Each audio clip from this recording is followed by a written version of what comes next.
Hey guys, so we're continuing in Genesis chapter 21, and we finally got to something we've been waiting for a long time. It's been hinting at it, creating this tension.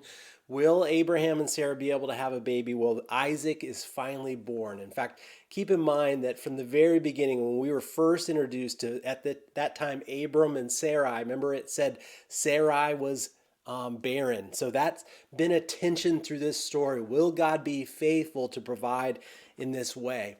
And I think that we got to be reminded, though, that the big promises of God are not fulfilled just with Isaac. Isaac is the means to the bigger promises that God's provided for him. We're going to look at those in a second. But I think this passage really gets to this answers to this question. How do we know that we can trust what God said about the future? How do we know that we can trust his promises about the future? And I think the simple answer to that is because of what we've seen him do in the past.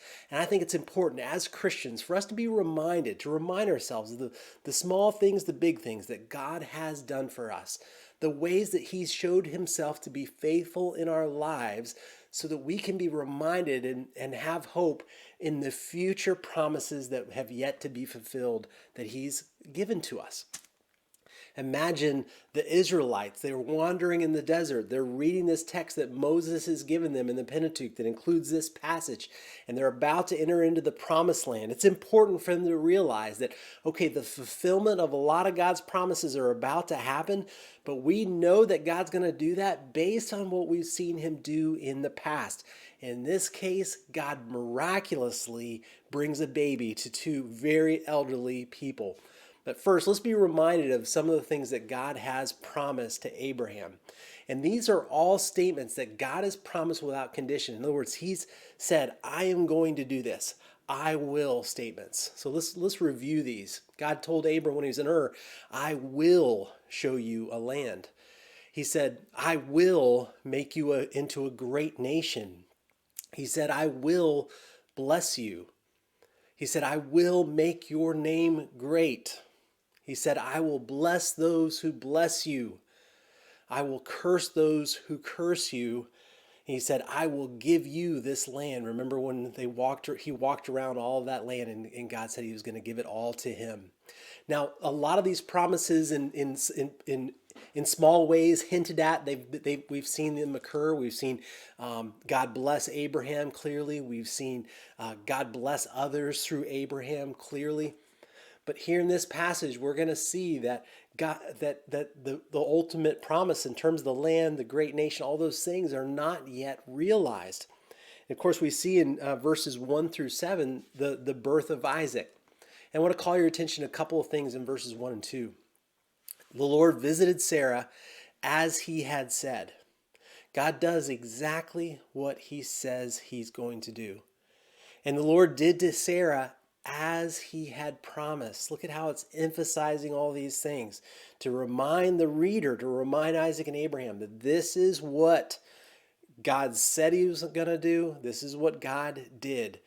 In verse 2, and Sarah conceived and bore Abraham a son in his old age at the time of which God had spoken to him.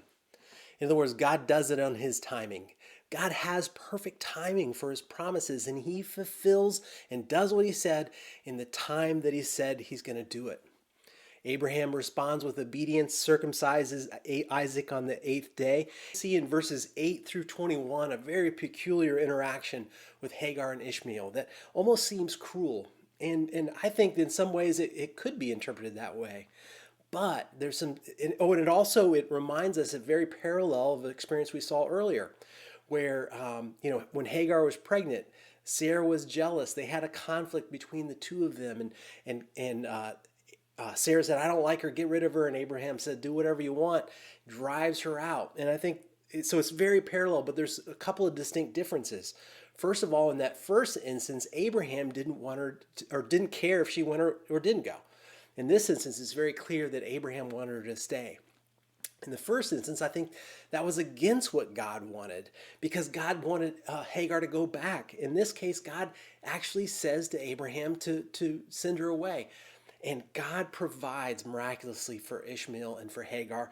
God reminds Hagar of the promises that he's already made to her about what's going to happen to Ishmael and the great nation that's going to come from him. But I think the big thing that's happening here is God is not allowing Abraham to have his eggs in two baskets. Sarah says at the very beginning in jealousy, she's like, I don't want that other kid to share in the inheritances that belong to my son Isaac. And I think that's telling us and giving us a clue to the purposes that God's has here. It's not about money. It's not about stuff or any of those kinds of things. I think God wants Abraham to trust him fully with just one child. Can God bring an old person a child? Can God provide all this inheritance or the great nation, all the land, all that stuff into the future through one child? He's in a sense, God, I think God's raising the stakes of will Abraham really trust God through that circumstance? And then we see in 22 through the rest of the chapter more interaction with Abimelech.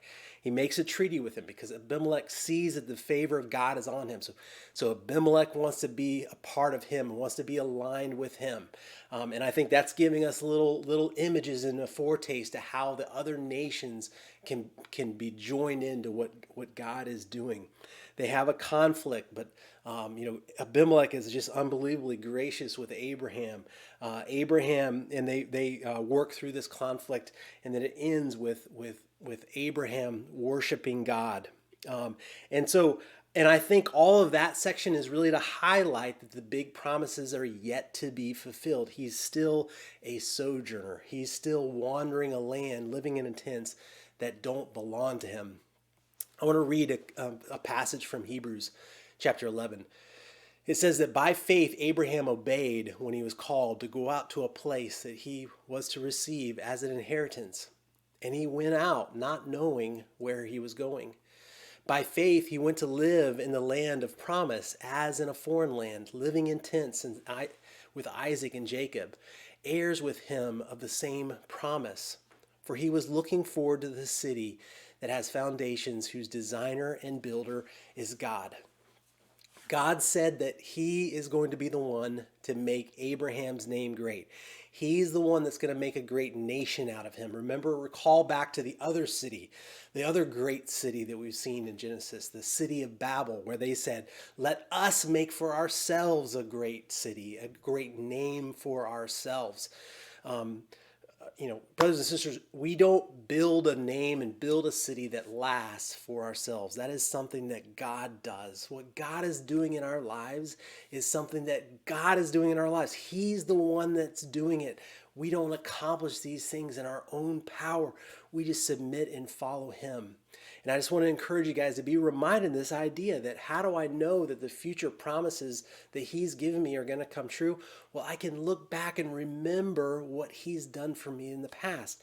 And of course, we also see, I think, another couple of great examples from the life of Abraham that should be followed. One is that he obeys God in the circumcision. That circumcision is not something that we have to obey God today. God in the New Testament clearly made that no longer a requirement. But where's God calling you to obey him? Be quick to obey him. And then we see also in the end that Abraham marks the location with worship. He sets up a place of worship there in Beersheba where he's wandered.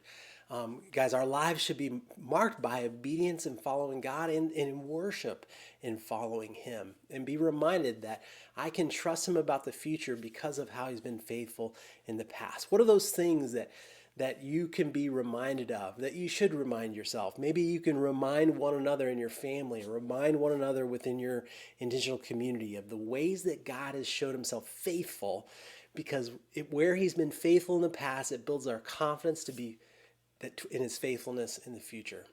Okay, guys, I look forward to this discussion this week. Let's remember to listen to Jesus. Let's do what he says, and remember that you are loved.